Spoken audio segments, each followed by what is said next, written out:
Test 4. You will hear a number of different recordings and you will have to answer questions on what you hear. There will be time for you to read the instructions and questions, and you will have a chance to check your work. All the recordings will be played once only. The test is in 4 sections. At the end of the test, you will be given 10 minutes to transfer your answers to an answer sheet.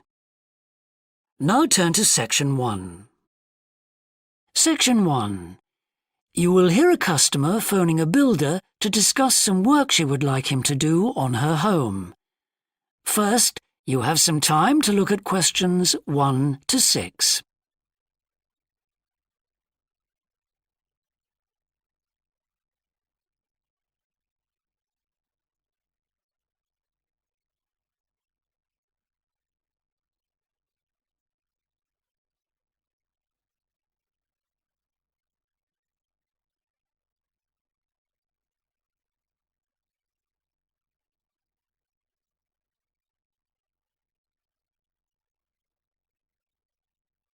You will see that there is an example that has been done for you. On this occasion only, the conversation relating to this will be played first. Thorndike's? Good morning. Is that Mr. Thorndike? Speaking. How can I help? I've got quite a few things which need painting and fixing in the flat, and I wonder whether you'd be able to do the work. I'm sure I'd be able to help, but let me take down a few details. Yes, of course. Well, firstly, how did you hear about us? It was my friend May Hampton. The customer heard of the builder from her friend, so friend has been written in the space. Now we shall begin. You should answer the questions as you listen, because you will not hear the recording a second time. Listen carefully and answer questions 1 to 6. Thorndike's? Good morning. Is that Mr. Thorndike? Speaking. How can I help? I've got quite a few things which need painting and fixing in the flat, and I wonder whether you'd be able to do the work. I'm sure I'd be able to help, but let me take down a few details. Yes, of course. Well, firstly, how did you hear about us? It was my friend May Hampton. You did some excellent work for her a couple of years ago. Do you remember? Oh, yes. That was in West Park Flats. Lovely lady. Yes, she is. And what's your name, please? It's Edith Pargeter. Edith. Can you spell your surname, please? It's Pargeter. Double T, right. And do you live in West Park Flats as well? No, actually, it's East Park, flat 4. Oh, right. That's over the road, I seem to remember. Quite difficult to get to. Yes, it's at the back of the library. Right, I know. And what's your phone number? 875-934, but I'm out a great deal in the afternoons and evenings. So, would the best time to ring you be in the morning? Yes. Fine, I've made a note of that. Can I just ask, I'll be in a van, and I know parking's rather difficult around your flat. Where would you recommend? Well, I always tell people in larger vehicles to park by the post box on the other side of the road from the entrance. Good, thanks. And will you be able to give me a full itemised quote? Oh, yes, I'll list all the jobs separately with individual prices. That'd be a great help. No problem. Before you hear the rest of the conversation, you have some time to look at questions 7 to 10.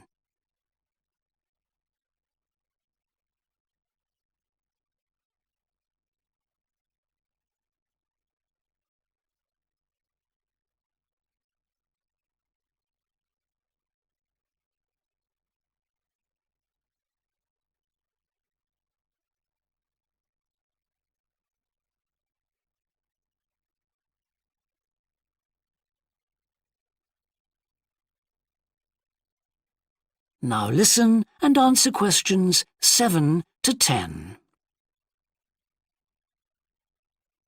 Now, what would you like me to do? Firstly, and most urgently, is in the kitchen. With all the weather damage, the glass in the door has cracked and I'd need that fixing. I presume you mean replacing? Oh, yes, and as soon as possible. What I'll do is come round tomorrow morning and do that immediately. Oh, thank you so much. The other things aren't so urgent, but... Now, I'll make a note of everything you want doing. Well, in the kitchen, I'd like some painting doing. All the kitchen walls? Just the area over the cooker. It's very greasy. Right, it does tend to get that way. Yes. Well, if you want a proper job done, what I'd need to do is strip the old paint and plaster it about a week before I paint it. Of course. Now, May tells me you also do work in the garden. That's right. Well, I'd like you to replace a fence. Just one? Yes, at the far end. Fine, shouldn't be a problem. And that's the lot. Fine. Yeah, as I say, I can come round tomorrow morning to look over things with you. Well, that's great, thank you. So, I look forward to seeing you tomorrow at... That is the end of section 1. You now have half a minute to check your answers.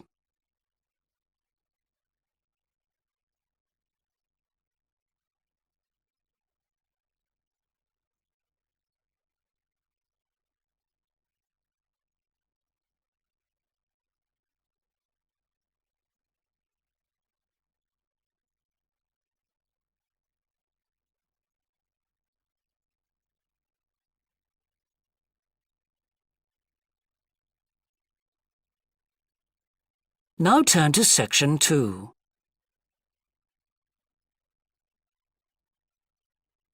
Section 2. You will hear a recorded talk giving an introduction to the historical theme park of Manham Riverport in England. First, you have some time to look at questions 11 to 15.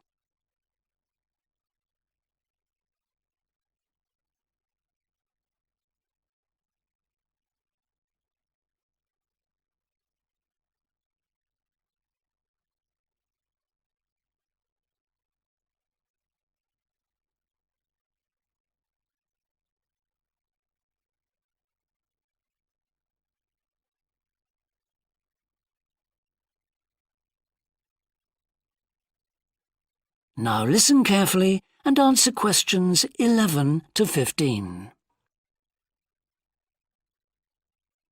Welcome to Manham Port, where 1,000 years of history are brought to life. All the family can enjoy a day out at Manham, visit our copper mine, see models of the machinery it used, have your photo taken in 19th century costume, experience at first hand how people lived at different stages throughout history, and especially how children studied, worked and played. The port of Manham is located in beautiful and peaceful countryside, on a bend in the great River Avon, and developed here because it's the highest navigable point of the Avon. Boats can go no higher up this river, and proved a handy place to load and unload cargo to and from the sea, which is over 23 miles away. A small port was already established here when, about 900 years ago, tin was discovered nearby, though it wasn't until the Industrial Revolution, when a tremendous need for metals of all kinds developed, that Manham expanded to become one of the busiest ports in the country. And because it was already so busy, prospectors began to look for other minerals, and by the end of the 19th century, lead, copper, manganese and arsenic were added to the cargoes leaving Manham. In the early days, the ores had been smelted or processed in the same area they were mined.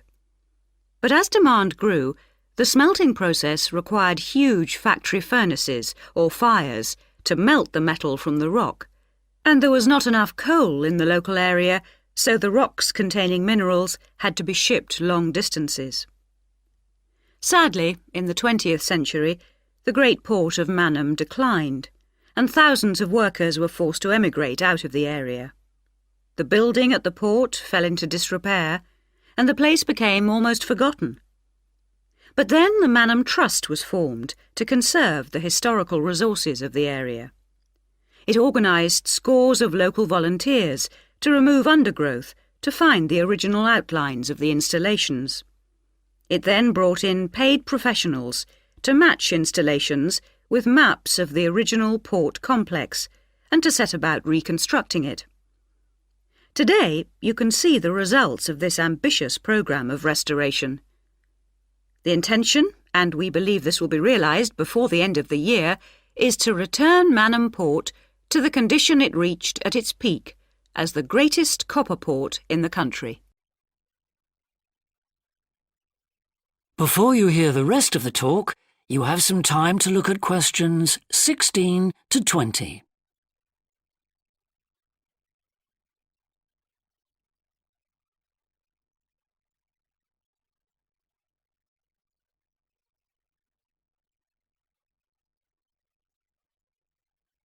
Now listen and answer questions 16 to 20. But what can you do and see on your visit today? Here are just a few highlights. We suggest you start with the visit to the copper mine. Travel on converted mining trains and journey into the depths of the mountain along seams once worked by hundreds of miners.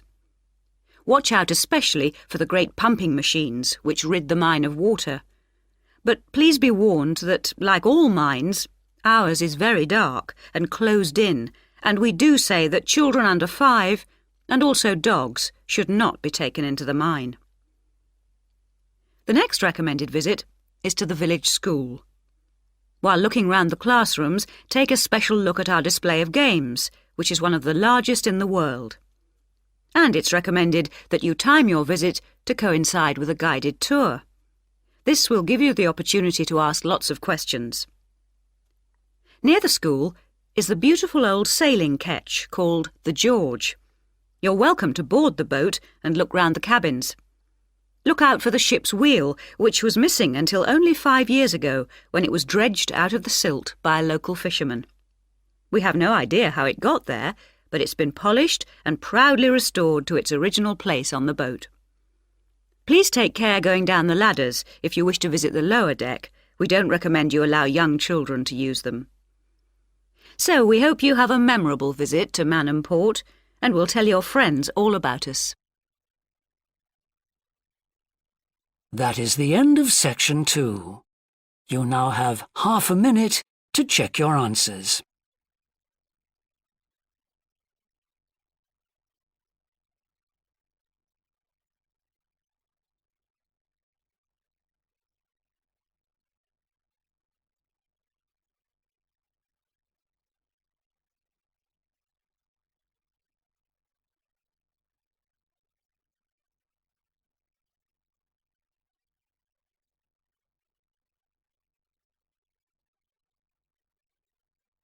Now turn to section 3.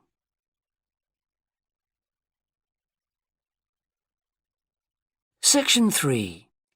You will hear 2 psychology students called Tim and Laura talking about Laura's work placement. First, you have some time to look at questions 21 to 24.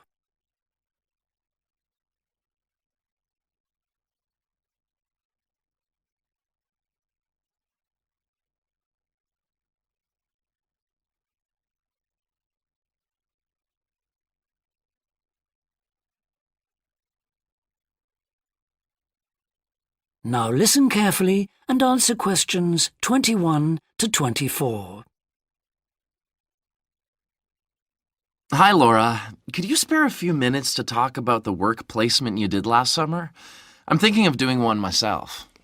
Hi, Tim. Sure. Didn't you do yours at an environmental services company? That's right. It's only a very small company, and they needed someone to produce a company brochure. And I wanted to get some business experience because I'm interested in a career in occupational psychology in a business environment. It was good, because I had overall responsibility for the project. What kind of skills do you think you developed on the placement? I mean, apart from the ones you already had. Did you have to do all the artwork for the brochure, the layout and everything? We hired the services of a professional photographer for that. I did have to use my IT skills to a certain extent because I cut and pasted text from marketing leaflets. But that didn't involve anything I hadn't done before. Do you think you got any better at managing your time and prioritizing things? You always used to say you had trouble with that. Oh, definitely. There was so much pressure to meet the project deadline. And I also got better at explaining things and asserting my opinions, because I had to have weekly consultations with the marketing manager and give him a progress report. It sounds as if you got a lot out of it then. Absolutely. It was really worthwhile. But, the company benefited too. Yes, they must have done. After all, if they'd used a professional advertising agency to produce their brochure instead of doing it in-house, presumably they'd have paid a lot more. Oh, yes. I worked it out. It would have been 250% more, and I thought the end result was good, even though we did everything on site. The company has quite a powerful computer, and I managed to borrow some scanning software from the university. The new brochure looks really professional. It enhances the image of the company straight away. So, in the long run, it should help them to attract clients and improve their sales figures? That's the idea, yeah. Before you hear the rest of the discussion, you have some time to look at questions 25 to 30.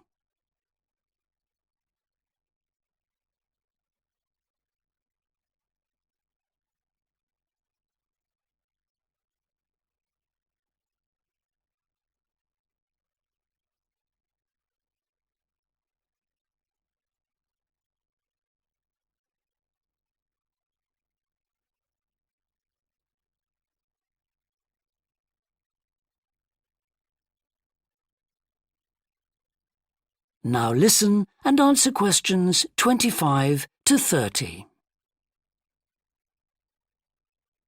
Well, all in all, it sounds very positive.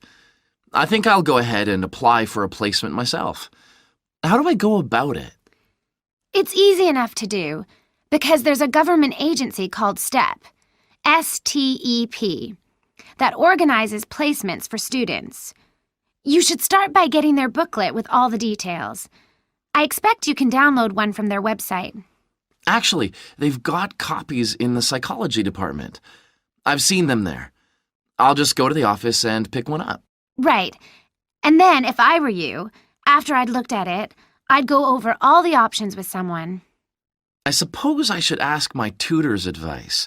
He knows more about me than anyone. One of the career officers would be better. They've got more knowledge about the jobs market than your personal tutor would have. Okay.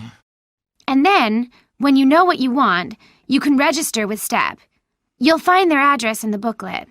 And once you've registered, they assign you to a mentor who looks after your application. And then I suppose you just sit back and wait till you hear something? They told me at the careers office that it's best to be proactive and get updates yourself by checking the website for new placement alerts. Your mentor is supposed to keep you informed, but you can't rely on that. I don't suppose it's a good idea to get in touch with companies directly, is it? Not really. But it is the company who notifies you if they want you to go for an interview. You get a letter of invitation or an email from personnel department. And do I reply directly to them? Yes, you do. STEP only gets involved again once you've been made a job offer. Right. So once you've had an interview, you should let your mentor know what the outcome is? I mean, whether you're offered a job and whether you've decided to accept it? That's right. They'll inform the careers office once a placement has been agreed, so you don't have to do that. Is that all then? More or less. Only once you've accepted an offer, you'll probably have to supply a reference, because the placement will be conditional on that. and that's something you should ask your own tutor to provide. He knows about your academic ability and also about your qualities, like reliability. Well, thanks very much for the information. I'm starting to look forward to... That is the end of section 3. You now have half a minute to check your answers.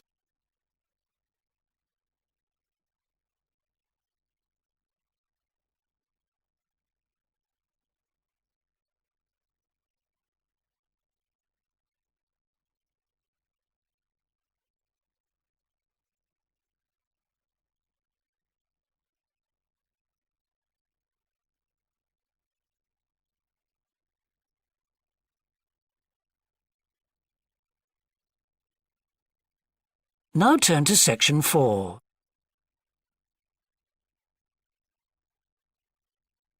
Section 4. You will hear a woman talking to a group of first-year science undergraduates about the developing science of nanotechnology. First, you have some time to look at questions 31 to 40.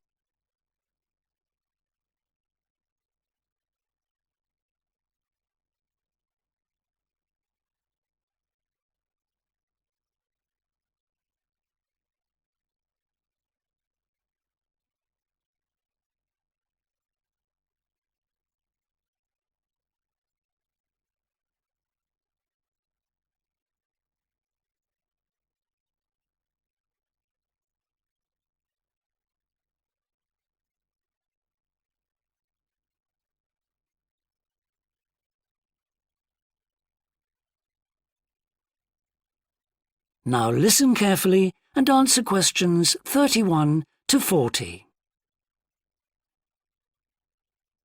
Today we're going to look at an important area of science, namely nanotechnology. So, what is it?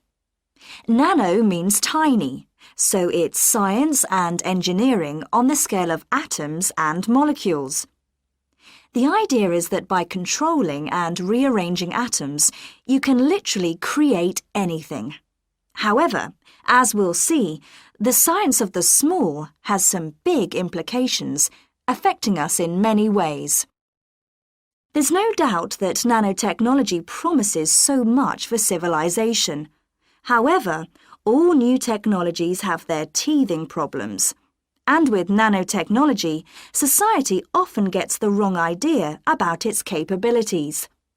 Numerous science fiction books and movies have raised people's fears about nanotechnology, with scenarios such as inserting little nanorobots into your body that monitor everything you do without you realizing it, or self-replicating nanorobots that eventually take over the world. So, how do we safeguard such a potentially powerful technology? Some scientists recommend that nanoparticles be treated as new chemicals, with separate safety tests and clear labelling. They believe that greater care should also be taken with nanoparticles in laboratories and factories. Others have called for a withdrawal of new nanoproducts, such as cosmetics, and a temporary halt to many kinds of nanotech research.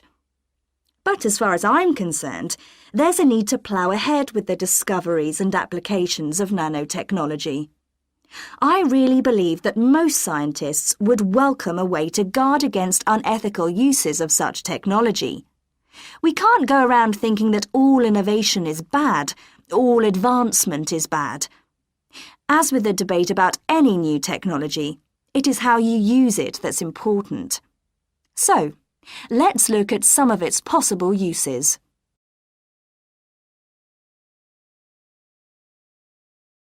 Thanks to nanotechnology, there could be a major breakthrough in the field of transportation, with the production of more durable metals. These could be virtually unbreakable, lighter, and much more pliable, leading to planes that are 50 times lighter than at present. Those same improved capabilities will dramatically reduce the cost of travelling into space, making it more accessible to ordinary people and opening up a totally new holiday destination. In terms of technology, the computer industry will be able to shrink computer parts down to minute sizes. We need nanotechnology in order to create a new generation of computers that will work even faster and will have 1,000,000 times more memory, but will be about the size of a sugar cube. Nanotechnology could also revolutionize the way that we generate power. The cost of solar cells will be drastically reduced, so harnessing this energy will be far more economical than at present. But nanotechnology has much wider applications than this and could have an enormous impact on our environment. For instance, tiny airborne nanorobots could be programmed to actually rebuild the ozone layer, which could lessen the impact of global warming on our planet. That's a pretty amazing thought, isn't it? On a more local scale, this new technology could help with the cleanup of environmental disasters, as nanotechnology will allow us to remove oil and other contaminants from the water far more effectively. And if nanotechnology progresses as expected, as a sort of building block set of about 90 atoms, then you could build anything you wanted from the bottom up. In terms of production, this means that you only use what you need, and so there wouldn't be any waste. The notion that you could create anything at all has major implications for our health. It means that we'll eventually be able to replicate anything. This would have a phenomenal effect on our society. In time, it could even lead to the eradication of famine through the introduction of machines that produce food to feed the hungry.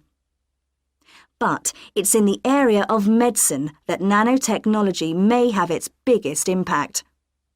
How we detect disease will change as tiny biosensors are developed to analyze tests in minutes rather than days. There's even speculation nanorobots could be used to slow the aging process, lengthening life expectancy. As you can see, I'm very excited by the implications that could be available to us in the next few decades. Just how long it'll take, I honestly don't know. That is the end of section 4. You now have half a minute to check your answers.